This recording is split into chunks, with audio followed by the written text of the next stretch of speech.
Good morning. I'm Christopher Hellman with the National Priorities Project. If you've been watching any of the Republican presidential debates, you've probably heard the number 999. What is 999? It sounds like an order for a submarine sandwich or maybe a pizza. And if that's what you think, you're actually not that far off. It's the brainchild of GOP presidential hopeful Herman Cain, who is a former executive at Godfather's Pizza. What Mr. Cain is proposing is scrapping the entire tax code as we know it, getting rid of Social Security payroll taxes, deductions, loopholes, excise taxes, the whole thing, and replacing it with a very simplified version which creates three new taxes: taxation on individual income, taxation on corporate income, and a new tax on a new sales tax, each of which would be taxed at a 9% rate. Well, what does that mean?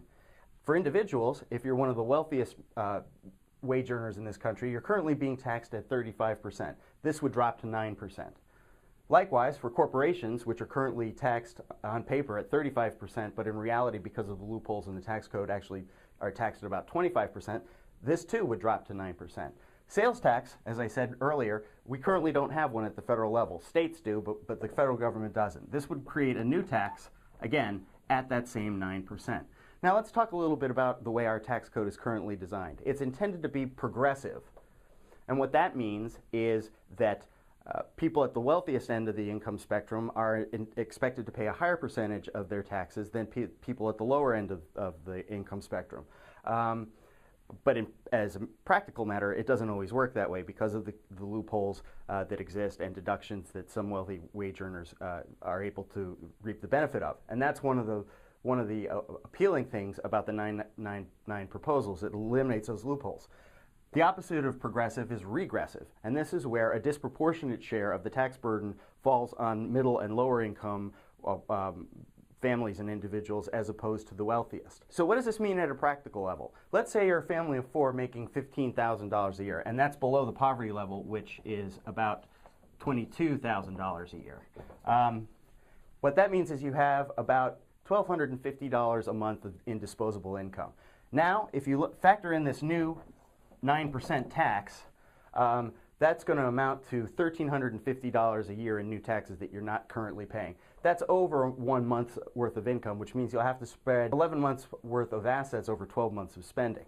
And it also means that your monthly disposable income is going to go down by about $112. But that's just part of the story. Because of this new tax up here, every item that you buy is also going to be subject to this 9%. And that's going to come out of this monthly disposable income. Now, if you're buying something like a flat screen TV, the extra $120 on sales tax on that may or may not make up your mind about whether you're going to buy it, but you can live without a new flat screen TV. What you can't live without, however, are things like milk and bread and gasoline for your car. All of which would be taxed at this 9%. So that means a gallon of gas is going to cost you 30 cents more. A gallon of milk is going to cost you 20 cents more. A loaf of bread is going to cost you 20 cents more. All of that money is going to be added to this reduction in your monthly disposable income. And over time, that's going to have a dramatic impact on your standard of living. Well, how serious is this?